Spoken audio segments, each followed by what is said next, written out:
চলছে, যাই পুজোটা আগে দেখে আসি। পুজো দেখার আগে মূর্তিটি ভালো করে দেখে নিই।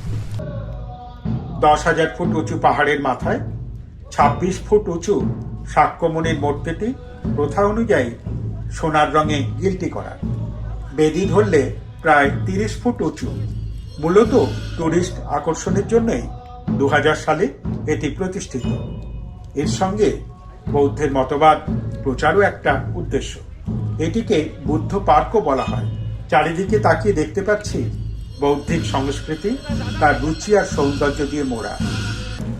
নানান মূর্তি, মোটিভ, রং সব মিলিয়ে শুধুমাত্র শান্ত মনে সময় কাটানোর জন্য আদর্শ জায়গা। এবার চলুন ভেতরে ঢুকি।